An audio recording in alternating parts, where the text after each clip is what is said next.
Hello students, very welcome to all of you in our YouTube channel। मैं हूं गौरव त्रिपाठी।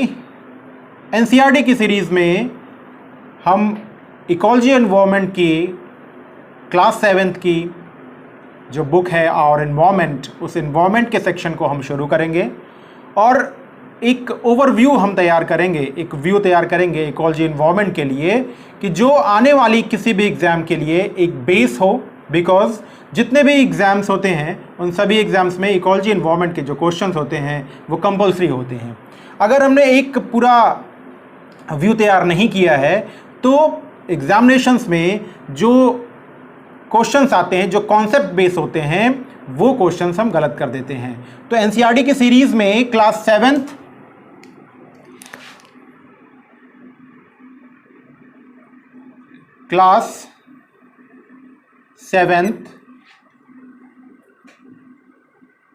में जो एसएसटी का सेक्शन है उसमें जो चैप्टर है और environment,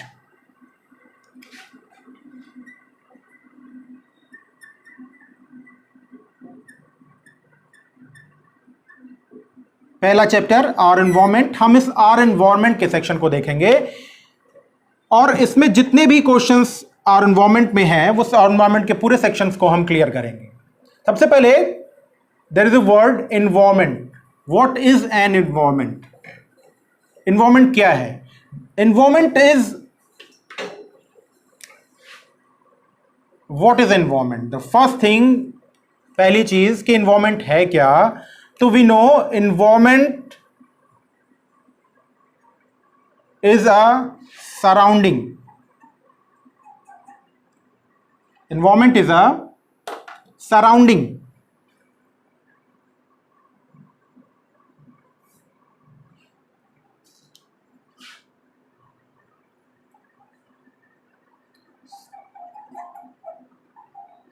Surrounding. Second is environment is a function. पहला है सराउंडिंग हो गया, दूसरा फंक्शन, और तीसरा एनवायरनमेंट क्या है? तीसरा है कि environment is a structure.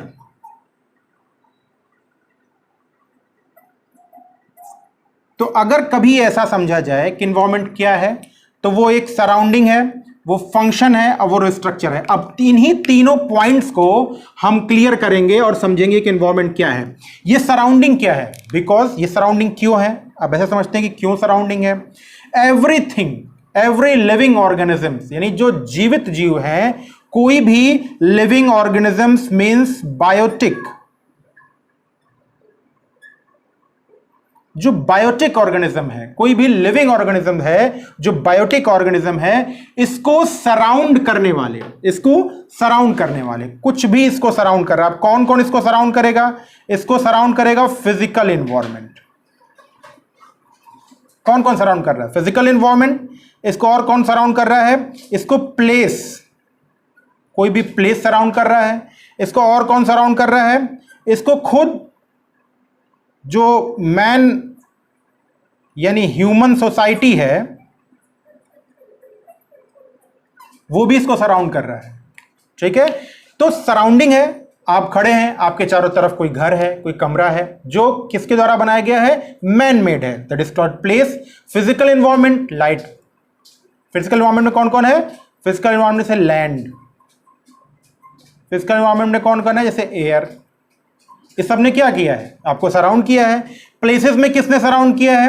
Place में आपके चारों तरफ जो कॉलोनीज हैं, जो रोड है, जो कॉम्प्लेक्सेस हैं, वो प्लेसेस है। किसने बनाया है? ह्यूमन बीइंग ने बनाया है। फिर मैन, यानी आपके चारों तरफ क्या है? चारों तरफ मानव का यानी ह्यूमन का एक घेरा है। तो ये सबने क्या किया है? सराउंडिंग। क्या है? तो इन्वायरमेंट की पहली जो डेफिनेशन हो गई, इस डेफिनेशन में क्या आया कि वो एक सराउंडिंग है। एंड दिस इज सराउंडिंग, ये सराउंडिंग ही है जिसकी वजह से हम जीवित हैं, जिसकी वजह से पृथ्वी पे लाइफ है। अगर ये सराउंडिंग ना होती, ये इन्वायरमेंट ना होता, तो ये सराउंडिंग या इन्वायरमेंट जो पृथ्वी से लगा हुआ है, ये सराउंडिंग या इन्वायरमेंट पृथ्वी पे इसलिए लगा हुआ है क्योंकि पृथ्वी के पास ग्रह है, ग्रेविटी है। ग्रेविटेशनल फोर्स अगर नहीं होता तो इन्वायरमेंट हमको छोड़ के चला जाता और फिर हम पृथ्वी पे किसी भी लाइफ को एक्सपेक्ट नहीं कर सकते हैं। दूसरा क्या है कि ये एक फंक्शन है, किसके बीच का फंक्शन है? Function between biotic and abiotic component. Environment क्या है? फंक्शन है। किसके किसके बीच का फंक्शन है? बायोटिक एंड अबायोटिक कंपोनेंट के बीच का एक फंक्शन है। फिर तीसरा कह रहा है ये स्ट्रक्चर बनाता है। बिल्कुल स्ट्रक्चर बनाएगा। क्यों नहीं स्ट्रक्चर बनाएगा? क्यों? क्योंकि इसमें बायोटिक कंपोनेंट होगा और अबायोटिक कंपोनेंट होगा। ठीक है, बायोटिक कंपोनेंट में प्लांट होगा और बायोटिक कंपोनेंट में कौन होगा? ह्यूमन होगा, एनिमल होगा। फिर अबायोटिक कंपोनेंट में लैंड, अबायोटिक कंपोनेंट में लाइट, एयर, वाटर। तो इसने क्या किया? एक स्ट्रक्चर बनाया। तो इन्वायरमेंट क्या है? इन्वायरमेंट एक सराउंडिंग है। इन्वायरमेंट एक फंक्शनिंग यूनिट है, फंक्शन है, वहां फंक्शन होता है। बिकॉज अगर इन्वायरमेंट में फंक्शन नहीं होगा तो वो क्या होगा? वो डेड हो जाएगा और फिर उसमें किसी भी तरह का कोई लाइफ एक्सपेक्ट नहीं किया जा सकता। फिर तीसरा क्या है? इन्वायरमेंट एक सराउंडिंग है। एक स्ट्रक्चर आपको स्क्रीन पे दिखाई पड़ेगा, आप उस स्ट्रक्चर में देखेंगे कि इन्वायरमेंट क्या क्या है। अभी हमने क्या देखा कि व्हाट इज एन इन्वायरमेंट? तो environment is a surrounding, environment is a surrounding including physical elements like air, water, land, right. और किसको घेरा हुआ है? The physical environment surrounded the living organisms, that is called our environment. ठीक है, without environment we can not expect life on earth. Okay, let's see the second point. Surrounding तो आपको समझ में आई कि चारों तरफ सराउंडिंग है, प्लेस है, फिजिकल कंपोनेंट्स है और मैन ह्यूमन इन्वायरमेंट है। लेकिन जो दूसरा है कि ये फंक्शन है, तो किसी भी पॉइंट को, किसी भी अगर हम यूनिट की बात करें तो हर यूनिट का एक फंक्शनिंग यूनिट होता है, एक क्रियाशील इकाई होती है। तो अब हम इस फंक्शनिंग यूनिट के थ्रू दूसरे पॉइंट को सही करेंगे, दूसरे पॉइंट को समझेंगे। जो दूसरा पॉइंट है वो क्या है? इकोसिस्टम।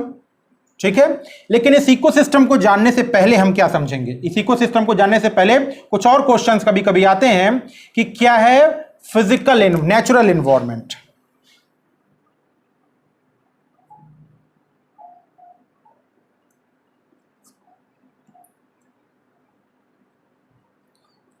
नेचुरल इन्वायरमेंट क्या है? एक्चुअली नेचुरल इन्वायरमेंट कुछ अलग नहीं है। आपने अभी अभी देखा है कि नेचुरल इन्वायरमेंट क्या है। मैंने क्या कहा कि आपको चारों तरफ से किसने सराउंड किया है? सराउंडिंग है ना, तो किसने सराउंड किया है? तो ये जो फिजिकल पार्ट जिसने आपको सराउंड किया है, जिसमें लैंड है, एयर है, लाइट है, यही क्या है? यही फिजिकल सराउंडिंग ही हमारा नेचुरल इन्वायरमेंट है। और यही जो प्लेस है जिसे ह्यूमन ने बनाया है वो क्या है? यही प्लेस यानी ह्यूमन मेड आर्टिफिशियल इन्वायरमेंट है। तो जितनी भी चीजें आपको मानव द्वारा बनाई गई दिखाई पड़ती हैं वो सब क्या है? वो आर्टिफिशियल इन्वायरमेंट है, यानी जिसे हम प्लेस कहते हैं। और जितना भी फिजिकल इन्वायरमेंट दिखाई पड़ रहा है जिसपे हम कुछ नहीं कर सकते हैं, वही क्या है? वही नेचुरल इन्वायरमेंट है। इसी में आप सॉइल भी कह सकते हैं, जिसे लैंड हम कहते हैं, राइट। इतनी चीजें समझ में आई सभी के? फिर से अभी हम दूसरे किस पे आ रहे हैं? अभी हम फंक्शनिंग यूनिट पे आ रहे हैं। ठीक है, फंक्शनिंग यूनिट पे आ रहे हैं। अब इसको मैं इरेज करता हूं। दो पॉइंट को हम समझेंगे, फंक्शन और स्ट्रक्चर को। फंक्शनिंग यूनिट में नेचुरल एनवायरनमेंट समझ लिया आपने। एक और टर्मोलॉजी इसमें है, वो है लिथोस्फेयर। आपके बुक में जितने भी टर्म्स होंगे हम उन सबको समझेंगे। लिथोस्फेयर क्या है? लिथोस मीन्स चट्टान, रॉक्स, और स्फेयर मतलब घेरा।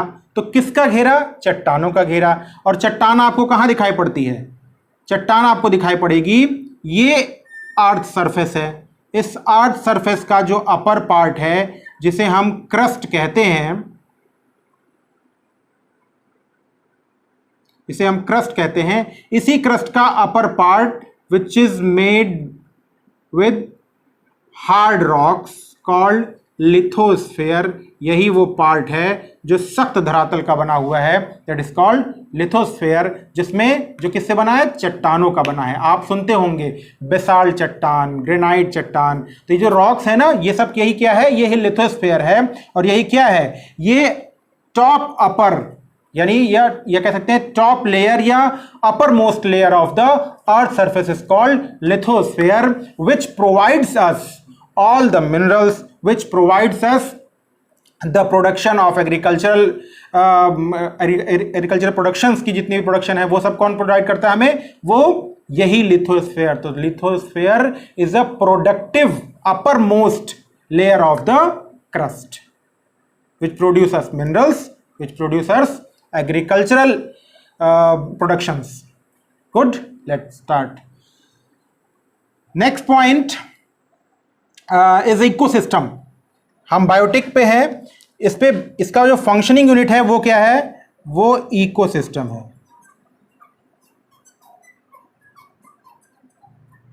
इकोसिस्टम, इकोसिस्टम को समझने के लिए हमें इस पार्ट को हम इरेज करते हैं। आप इसको स्क्रीनशॉट ले लीजिए या इस पार्ट को फिर से किसी कॉपी, मैं तो कहूंगा कि आप इसको राइट डाउन करते रहें क्योंकि तभी चीजें परमानेंट रहती हैं। अब हम आ रहे हैं इकोसिस्टम पे।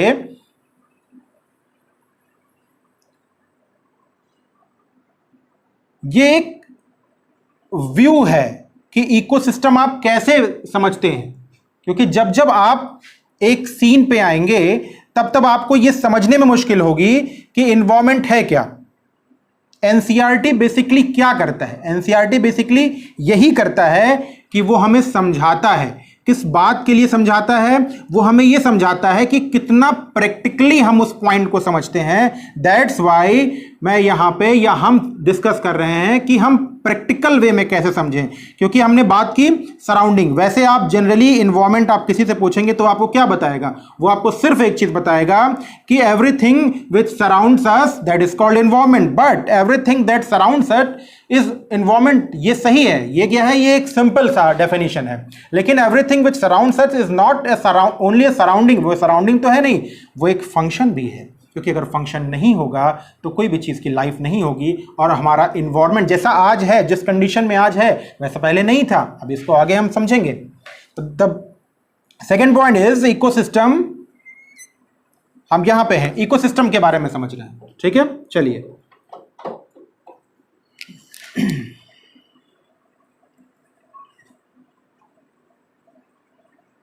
इकोसिस्टम क्या है?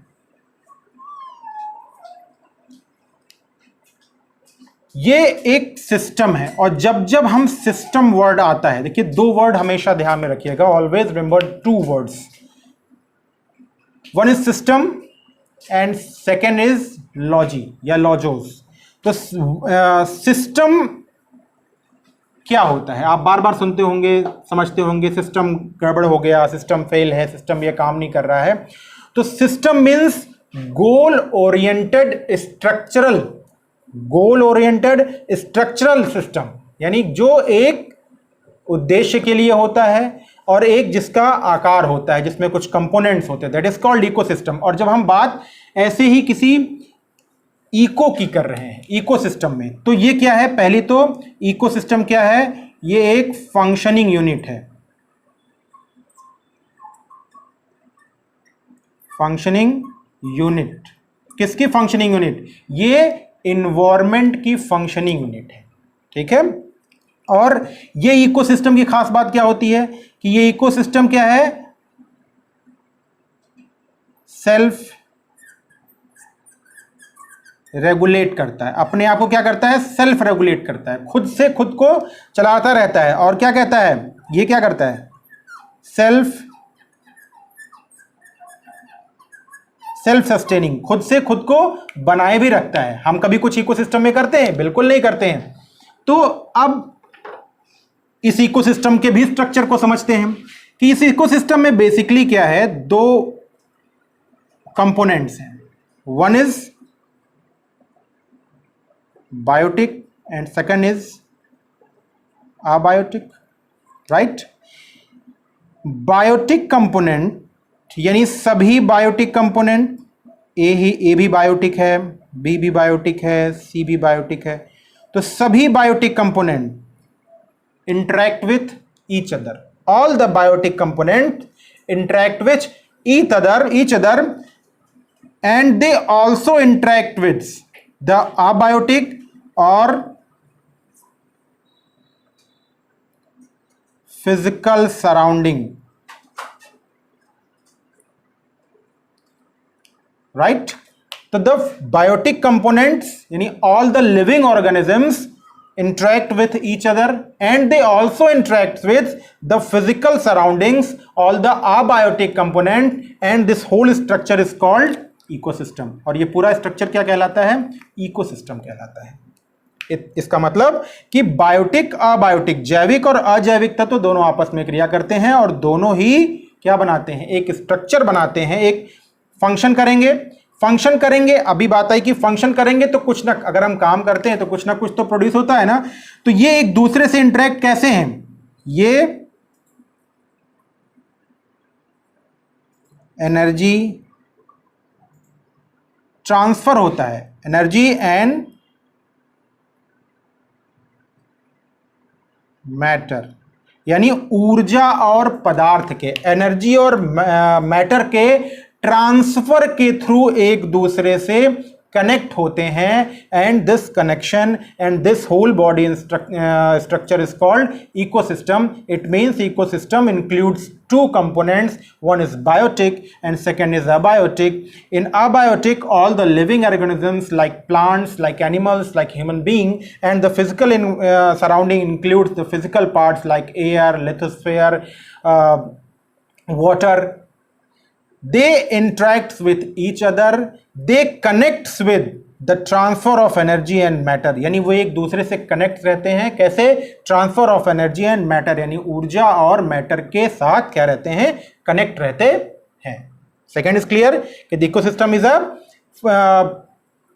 Functioning unit, functioning unit of environment. The ecosystem is a functioning unit of environment and it is self-regulatory, self-sustaining and open system.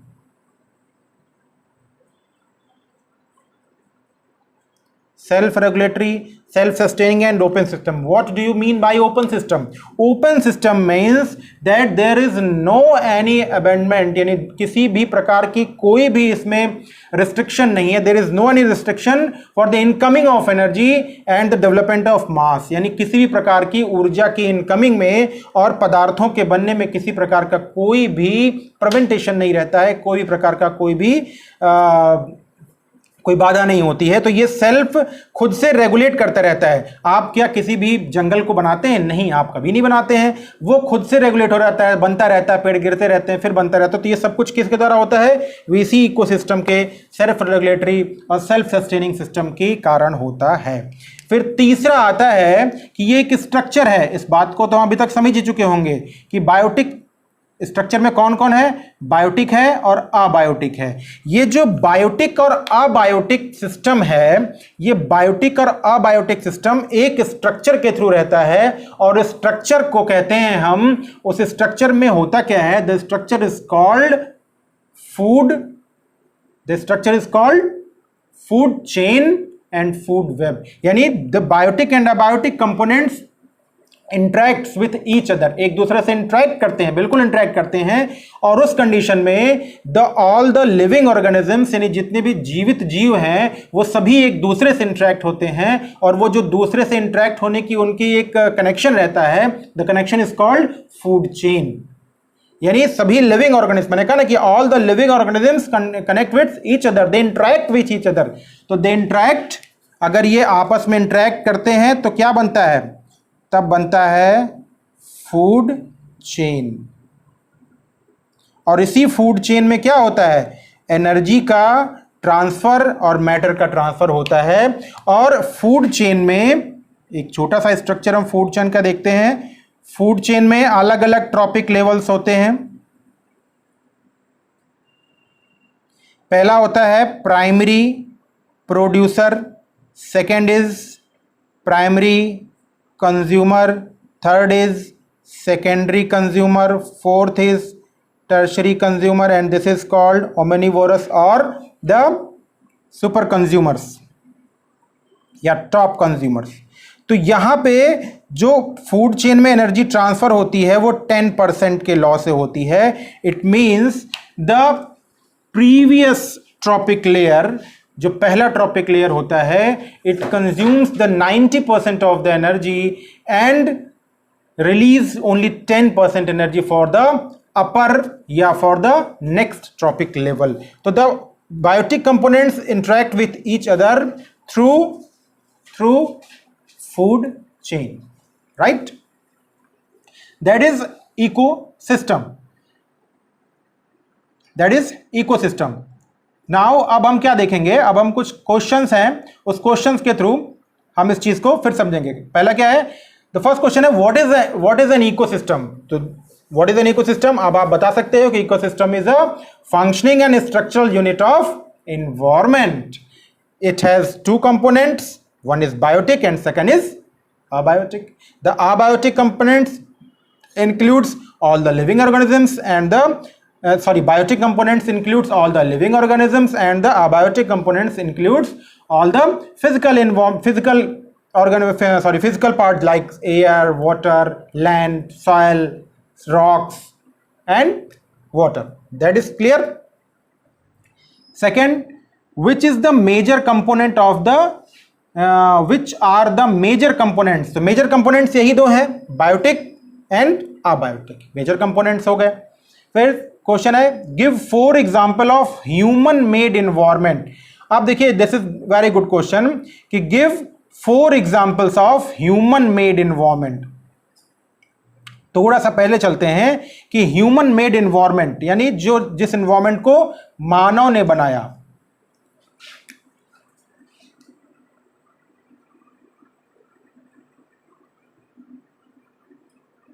Human made environment.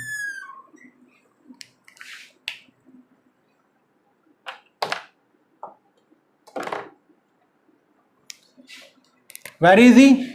Human ने क्या बनाया, ह्यूमन ने बनाया सिटीज बनाया।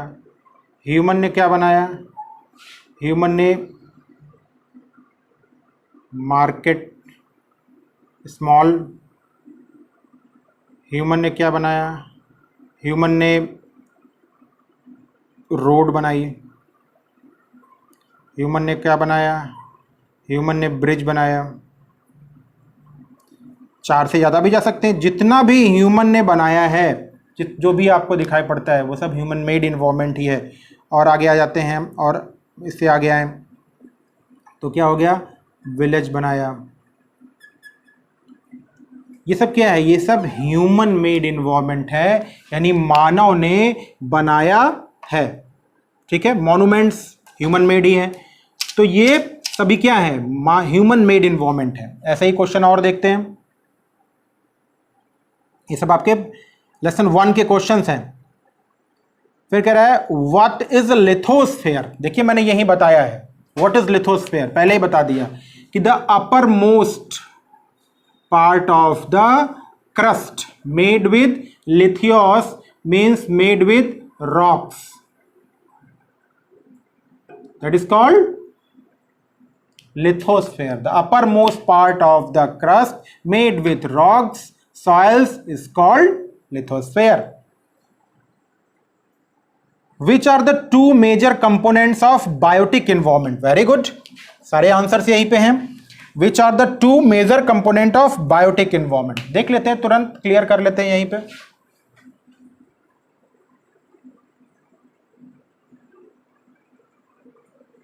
ह्यूमन मेड इन्वायरमेंट हमने देखा, अभी हम तुरंत देखेंगे कि विच are the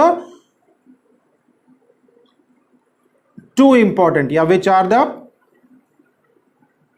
important components of the question is which are the two major components of biotic environment. देखिए बायोटिक इन्वायरमेंट के मेजर कंपोनेंट क्या हैं? बायोटिक इन्वायरमेंट में दो मेजर कंपोनेंट हैं। फर्स्ट इज, यूजुअली लिख सकते हैं हम flora and fauna.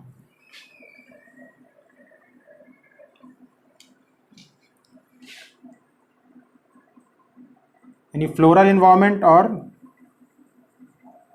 Funnel environment. It means floral means क्या हुआ? All the plants, leaves, lianas, that is called floral. And funal means all the animals including man also. So the animals, man and the floral or plant, it is called, it is the two major component of biotic environment, right? So the biotic environment includes the floral and funal. Floral means all the leaves, lianas, all the plants, trees, and the funal includes all the animals, all the animals, man, microorganisms also. Which what the microorganisms does?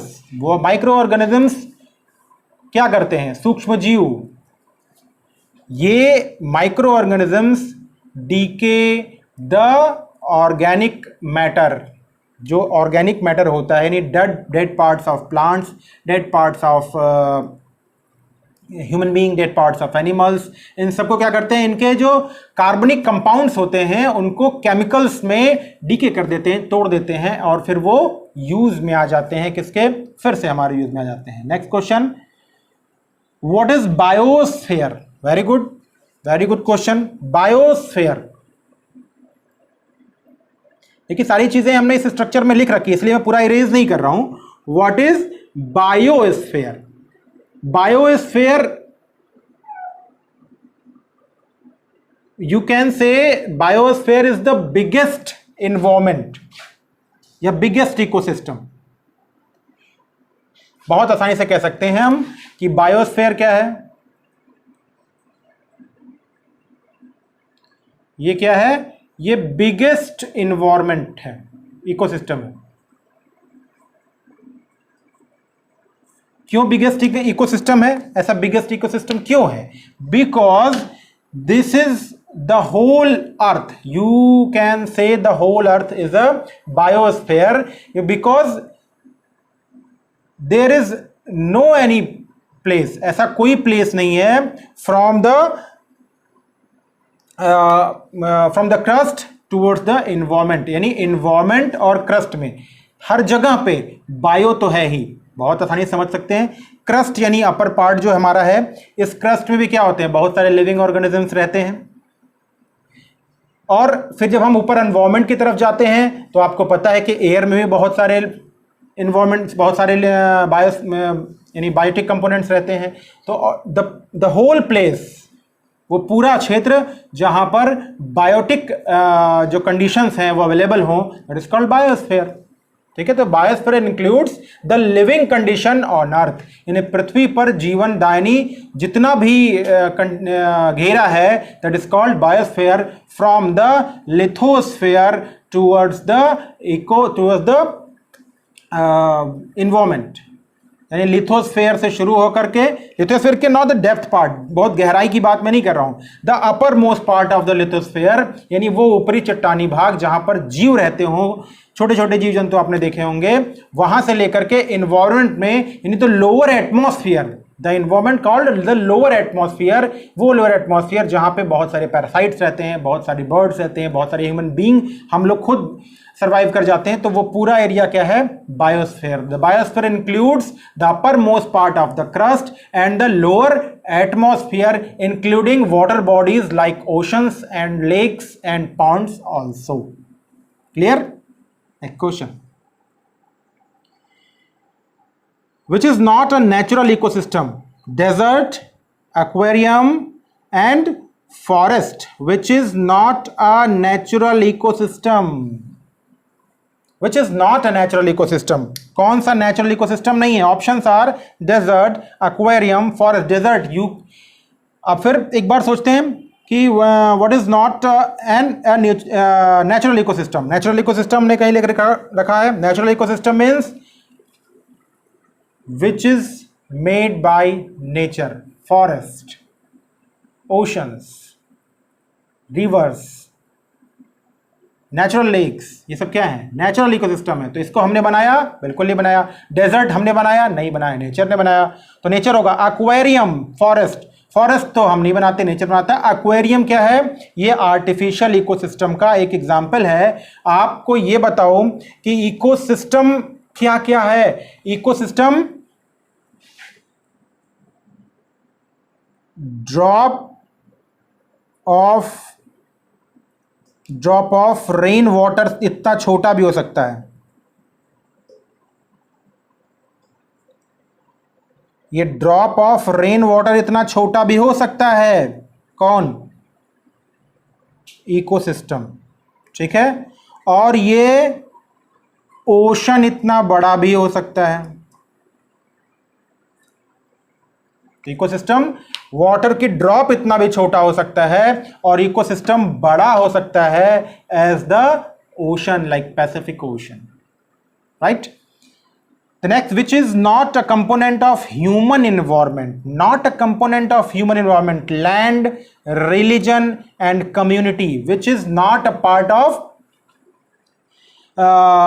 human environment. So the human environment includes everything which is made by human, the relations, the religion, the structures, all are made by human, but land is not made by human, because after weathering and erosion, the weathering and erosion of rocks, the land or the soil forms. तो soil या land जो है वो natural environment है। आपके देखिए यहीं पे होगा, फिजिकल इन्वायरमेंट या नेचुरल इन्वायरमेंट में कौन है?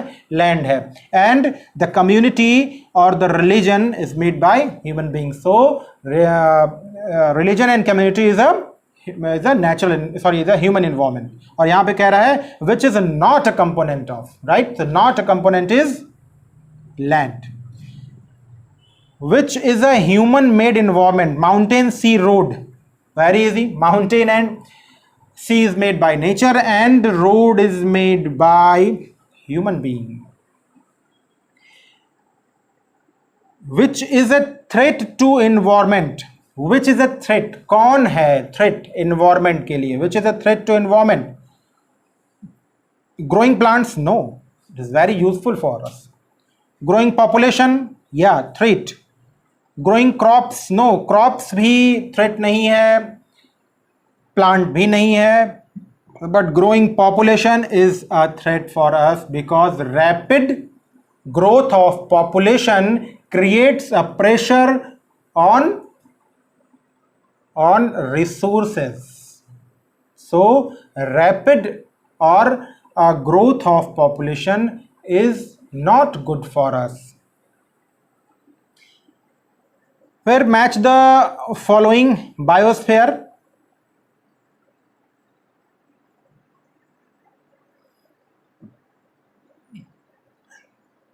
Match the following: biosphere, atmosphere, hydrosphere and environment.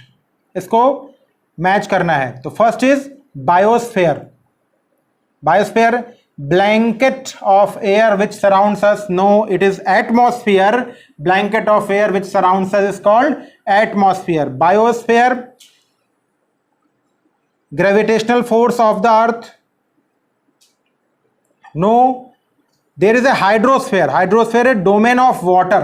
ठीक है, तो hydrosphere includes domain of water.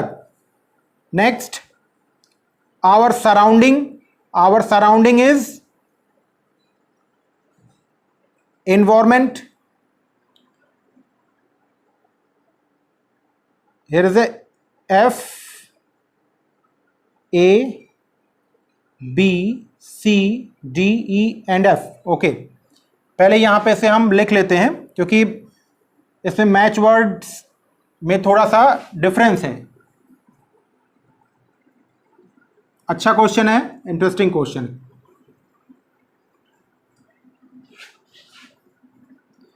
इतनी चीजें आई होप आप समझे होंगे. और इसीलिए हमने जो एक सोच रखी थी यहाँ पे, जो चीजें हम सोच रहे थे वो सिर्फ आपके लेसन के पॉइंट ऑफ व्यू से ना सोच करके थोड़ा सा हमने इसको वास्ट फॉर्म में लिया ताकि आप ज़्यादा समझ सकें, बिकॉज द नेक्स्ट चैप्टर्स, जो नेक्स्ट टॉपिक्स हैं वो इसी पे डिपेंड होंगे। चलिए पहले एक तरफ हम लिख लेते हैं,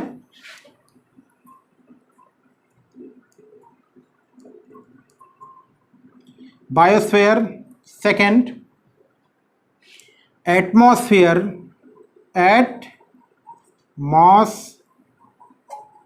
जिसमें एटमॉस हो, थर्ड डोमेन ऑफ वाटर, नहीं sorry, third is hydrosphere,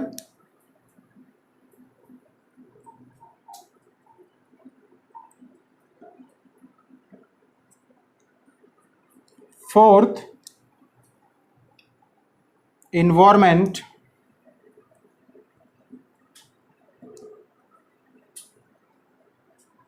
right. इस तरफ 4 है और दूसरी तरफ के हैं F, यानी 6 हैं।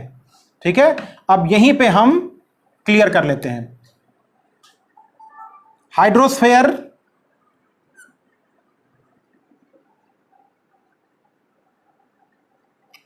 means domain of water, yes,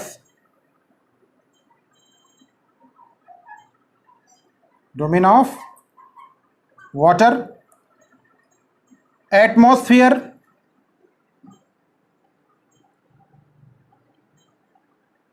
atmosphere is called blanket of air which surrounds, because it's called atmos, तो इसके लिए सामने क्या हो जाएगा, ब्लैंकेट,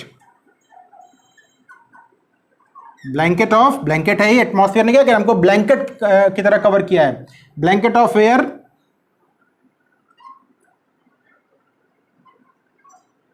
विच सराउंड्स अस। ये ऐसे समझ याद भी रख सकते हैं आप। फिर है gravitational force of the earth, no this is not a good, ये किसी से मैच नहीं होगा। फिर our surrounding, narrow zone where land water and air interact, तो narrow zone interact with, this is called biosphere. मैंने क्या बताया था कि वो प्लेस जहां पे लिविंग कंडीशन, तो लिविंग कंडीशन का narrow zone where land water and air interact, land water and air interacts, this is called biosphere.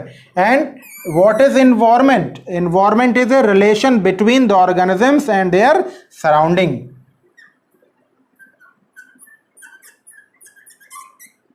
Relation between organisms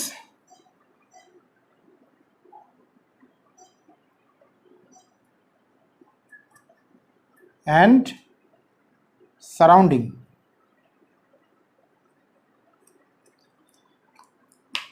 This is a true match.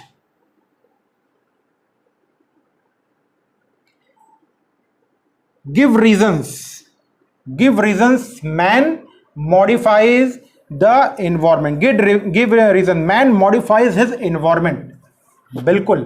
The man modifies his environment because when the human being starts his journey along with its environment, he was only a follower of the environment. He gathers foods, hunts the animals and live his life easily. But after some time, कुछ समय बाद, the human being modifies the environment and domesticize the animals and live with each other.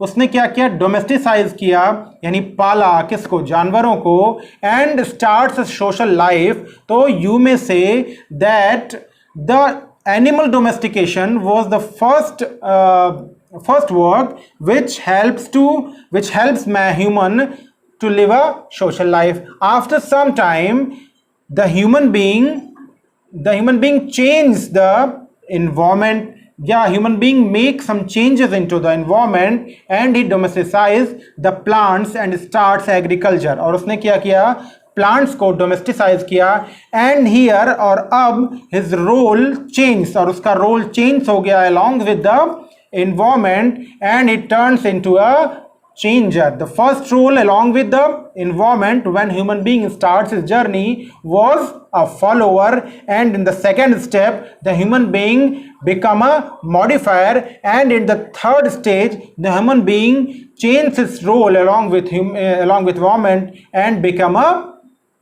changer. Now the human being make a lot of changes, a lot of works done by human being, and its role along with the environment is a destroyer. So the current human being status is a destroyer human being. So you can say that human being changed the environment.